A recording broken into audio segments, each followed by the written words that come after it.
នៅក្នុងការបង្កើតទៅលើវីដេអូ blog ត្រូវបានគេបែងចែកជា3ទី1 pre-production ទី2 during production ទី3គឺ post production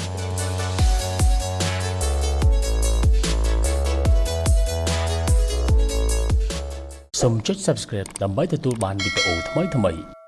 វីដេអូមួយនេះខ្ញុំចង់បង្ហាញអ្នកទាំងអស់គ្នាទៅលើរបៀបនៃការបង្កើតទៅលើវីដេអូ blog មិនថានៅក្នុងគ្រប់បណ្ដាញ social media ទេនៅក្នុងការបង្កើតទៅលើវីដេអូ blog ត្រូវបានគេបែងចែកជា3ទី1 pre-production ទី2 during production ទី3គឺ post production អញ្ចឹងទី1គឺមុនទៅលើការផលិតវីដេអូយើងគួរតែត្រៀមអីខ្លះក្នុងការផលិតហើយដំណាក់កាលនៅកណ្ដាលវីដេអូយើងគួរតែនិយាយខ្លះនៅក្នុងវីដេអូហ្នឹងហើយចុងក្រោយយើងគួរនិយាយខ្លះអញ្ចឹងជាក់ស្ដែងខ្ញុំចង់បង្ហាញពីគន្លឹះមួយចំនួនដែលបងប្អូនក្នុងការធ្វើការថត blog អញ្ចឹងដំបូងនៃការចាប់ផ្ដើម blog បងប្អូនគួរតែបង្ហាញពីខ្លួនឯងណែនាំពីខ្លួនឯងណែនាំពីក្រុមហ៊ុនណែនាំពីផលិតផលឬគឺសេវាកម្មបាទអាហ្នឹងគឺរបៀបនៃការបង្ហាញ blog ហើយដើម្បីតាក់ទាញបងប្អូនត្រូវបង្កើតគេហៅថាជា video trailer ហ្នឹងគឺជាប្រភេទវីដេអូមួយដែលគេធ្វើឲ្យហុកធ្វើឲ្យតាក់ទាញដើម្បីឲ្យអ្នកមើលចូលទៅកាន់វីដេអូของយើងឧទាហរណ៍ជាក់ស្ដែងខ្ញុំកំពុងនិយាយទៅលើវីដេអូនេះខ្ញុំបាននិយាយថាចាំបាច់ថា3ជំហានក្នុងការបង្កើតទៅលើ blog ដើម្បីឲ្យវីដេអូរបស់គ្នាគឺមានគេចូលទៅមើលឲ្យមានតាក់ទាញអញ្ចឹងអា3នេះគេចង់ដឹងថា3ហ្នឹងគឺជាប្រភេទស្អីគេអា3ហ្នឹងដើម្បីទៅចូលអាហ្នឹងហៅថាគឺជាវីដេអូហុកមួយដែលតាក់ទាញឬក៏វីដេអូ trailer មួយតាក់ទាញអញ្ចឹងនៅក្នុង intro នេះគឺជាប្រភេទដែលយើងអាចប្រើ pre-production នេះគឺសំខាន់ណាស់នៅពេលដែលយើងណែនាំគេដើម្បីទាញអារម្មណ៍គេចាប់ចិត្តគេឲ្យគេជាប់ចិត្តគេចូលទៅមើលវីដេអូរបស់យើងការណែនាំអញ្ចឹងការណែនាំខ្លួនការប្រើពេលក្រុមហ៊ុនឬក៏ផលិតផលសេវាកម្មរបស់យើងគឺ brand របស់យើងដើម្បីឲ្យដឹងថាតើយើងគឺជានរណាយើងមកពីណាហើយយើងកំពុងនិយាយពីអីហើយវិធានបទនឹងផ្ដោតលើអីគេបាទចំណុចទី2នៅក្នុង during production នេះគឺសំខាន់គឺជាការល្បិចវាមិនខុសពីការនិយាយអំពីតែងសេចក្តីតួសេចក្តីនិងសេចក្តីបញ្ចប់ទេវាដូចគ្នាបែបបាត់វាអត់ខុសទេអញ្ចឹងនៅក្នុងតួសេចក្តីនេះគឺជាការលម្អិតអំពីក្រុមហ៊ុនរបស់យើងអំពីសេវាកម្មរបស់យើងអំពីផលិតផលរបស់យើងគុណភាពផលិតផលរបស់យើងសេវាកម្មរបស់យើងហើយនឹងការឲ្យគុណតម្លៃទៅកាន់អតិថិជនដែលគាត់នឹងត្រៀមខ្លួនទិញទៅលើផលិតផលរបស់យើងដែលវាសំខាន់បំផុតអញ្ចឹងនៅក្នុង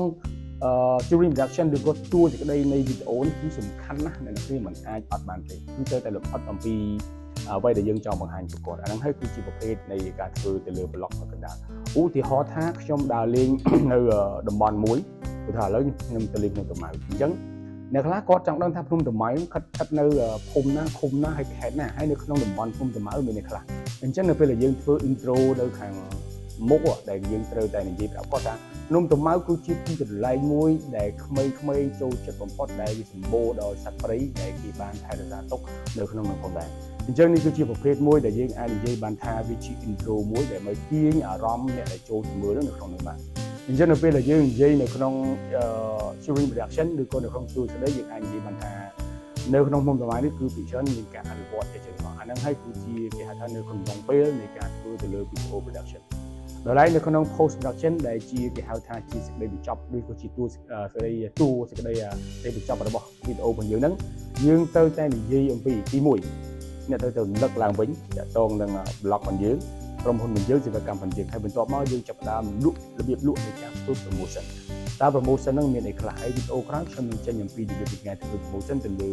holiday ឬក៏ season marketing ដែលខ្ញុំនឹងបង្ហាញមកនៅពេលក្រោយអញ្ចឹងនៅក្នុងអត្ថបទបញ្ចប់នេះគឺជាការ review ឡើងវិញជាការជំរុញទៅលើអតិថិជនវិញដើម្បីឲ្យគាត់ទិញផលិតផលពីយើងហើយឲ្យមានលេខទំនងមានស័យដ្ឋានឬក៏មានបណ្ដាញអ្នកខ្លះដែលគាត់អាច link អាចកត់ចិត្ត link អាចទៅសួរព័ត៌មានឬក៏អាចឆាតមកយើងឬក៏អាចទេមកយើងនេះគឺជាចំណុចមួយដែលសំខាន់អញ្ចឹងខ្ញុំសរុបមកវិញថានៃការបង្កើតវីដេអូ3នេះគឺសំខាន់នៃការបង្កើតមិនថាវីដេអូប្រភេទណាទេគឺត្រូវតែមានមិនអាចខ្វះបានទេបាទអញ្ចឹងខ្ញុំស្គមថានេះគឺជាជំនួយនៃការផលិតវីដេអូ blog មួយសាមញ្ញមួយដែលងាយស្រួលក្នុងការនិយាយដែលអ្នកអាចដឹងថាតើមុនដំបូងអ្នកនេះធ្វើអីគេហើយមានអីគេដែលនិយាយមុនដើម្បីតាក់ទាញបន្ទាប់មកនៅក្នុងចំណុចកណ្ដាលដែលគេហៅថា during production របស់វីដេអូហ្នឹងអ្នកគេពុននិយាយអ្នកគួរឲ្យ note ដាប់ហើយចាប់ផ្ដើមគិតទៅហើយជាងក្រោយអ្នកគិតថាខ្ញុំនិយាយពីអីគេខ្ញុំបញ្ចប់ពីអីគេខ្ញុំលក់អីគេខ្ញុំជំរុញពីអីគេដើម្បីគាត់ទៅជំរុញគាត់ឆាតមកយើងហ្នឹងហើយគឺជាចំណុចមួយដែលសំខាន់ដែលខ្ញុំចង់បង្ហាញដល់អ្នកទៅលើក្នុងវីដេអូនេះអរគុណជំរាបលាសម្រាប់វីដេអូក្រោយ